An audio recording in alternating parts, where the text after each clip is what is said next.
The night we ordered the sex chair, we'd been drinking.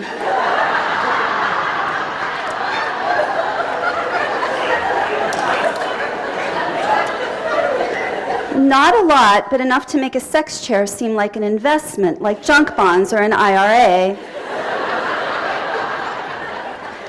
The kids were asleep, and my husband Dave and I were at the kitchen table recovering from our son's 7th birthday. We thought we kept it simple. Bowling party, pizza, cake. Easy, I said, low stress. Last year, we had a party at home. We hired clowns, a husband and wife team. They were a bargain, $200 cash for 2 hours, including a magic show, a live animal show, face painting, and balloons. I felt lucky to find them. But minutes after they arrived in a rusted-out Chevy van, we gleaned the truth. The clowns weren't happily married.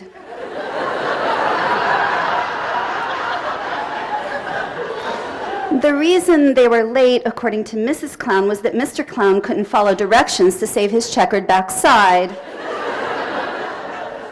They argued in our driveway. She kicked him with her huge clown feet.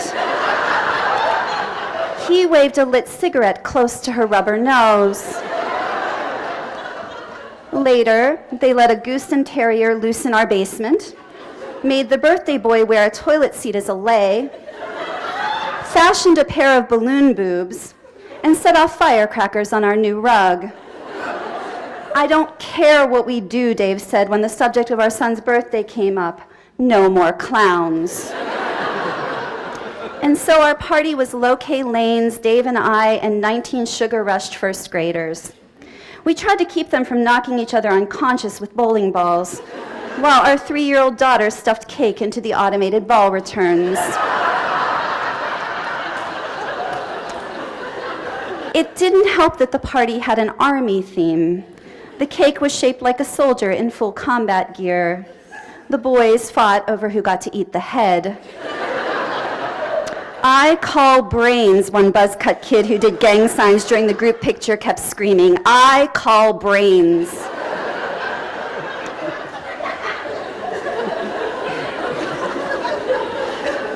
Back home, Dave and I were finally alone. We had beer in frosted mugs, Townes Van Zandt on the stereo, and a new copy of Rolling Stone. Dave was wearing our daughter's lime green monster hat, a fuzzy number with bug eyes and devil horns. It looked like a possessed condom on his head. Which reminds me, the sex chair. I'm getting to that. This is how we spend most Saturday nights. We wear funny hats, play music that doesn't call for hand claps, drink cold beer, and steal time while fans whir in our kids' rooms to block out noise. Not that we make much. We keep our voices down, the music low. Our son especially would be furious if he knew we were awake and having fun without him. Lately, it had gotten worse. The slightest noise would set him off. He would come stumbling blind down the hall, half naked, angry, blanket dragging behind him like a whip. If Dave and I wanted to have sex, we had to wait until morning when our son was off at school. Our daughter slept late, and so we had an hour there before work. If we wanted to have sex at night, we had to latch the bedroom door, keep the bed squeaks to a minimum, and listen for footsteps, a jiggled doorknob, and the sound of small covert breathing.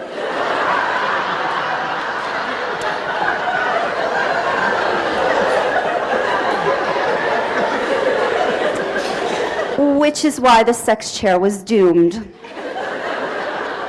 It started as a joke. We found the ad in Rolling Stone, then went to the website. A few beers in, and we were in an online store called The Liberator. We joked about the shapes of vibrators, the seriousness of the dominatrix models, the practicality of glass dildos, and 6-inch stiletto boots. Then we did what any married parents of 2 young children would do. We wandered over to the furniture section.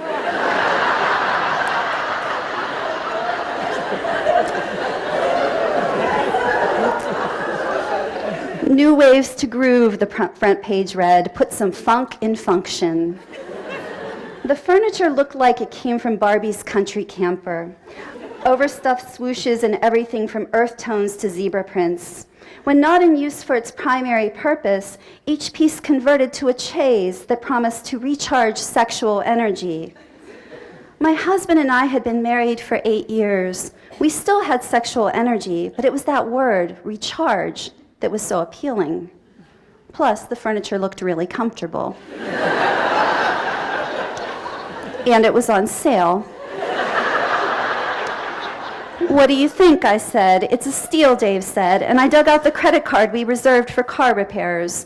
6 days later, the Essie arrived. It was huge.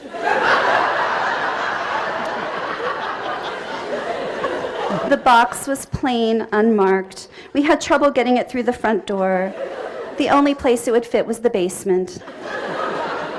The basement is a wide open space with a fireplace. Most of all, it's private, a whole floor down from the kids.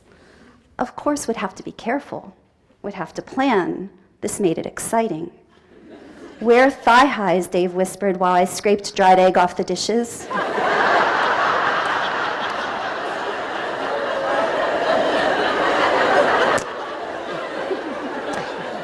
"If you go to 7-Eleven," I whispered as he played Mr. Potato Head with our daughter, "don't forget batteries." But then our son came home from school and went, oddly, straight downstairs. It took him a minute. "Hey, Mom," he yelled. "Thanks for the cool chair." Downstairs, my son was straddling the Essie. A platoon of plastic army guys was lined up along the curves like an invading force on a ridge. He was holding one of the bigger army guys and making gunshot noises and yelling, "Look out," and "Arg!" He thinks it's his, I told Dave. It's creepy.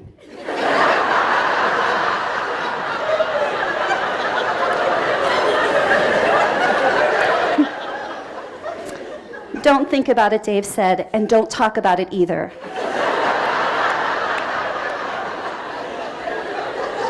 I tried. That night we put the kids to bed. I found the thigh highs and lit candles, and the basement flickered like a movie set. "Nice to see you," Dave said. "Nice to see you too," I said, like it had been years since we'd been ourselves. And then there were footsteps. Back and forth over our heads, frantic. "Mom," our son called from the top of the stairs. "Dad." What can I say about motherhood and married love? Sometimes it feels like a battle between what we love and what we love. Sometimes I wonder about Mr. and Mrs. Clown.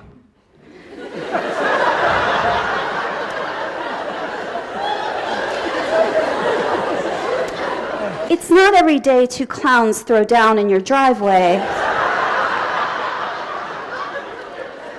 I wonder if they have kids. I wonder if they were just having a bad day.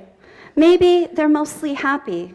Maybe when they take off their makeup and flashing suspenders, when they're just themselves, people with real names like Bob or Alice, they say, "Nice to see you," and fall in love all over again. As for the Essie, Dave and I left it in the basement for a few weeks. Then we hid it under the stairs. At first our son missed it, but now I think he's forgotten, which is fine, because his father and I haven't. It's still there, waiting. The Essie comes with an extended warranty. It's solidly built, real quality stuff. It's an investment made to last through almost anything. Thanks.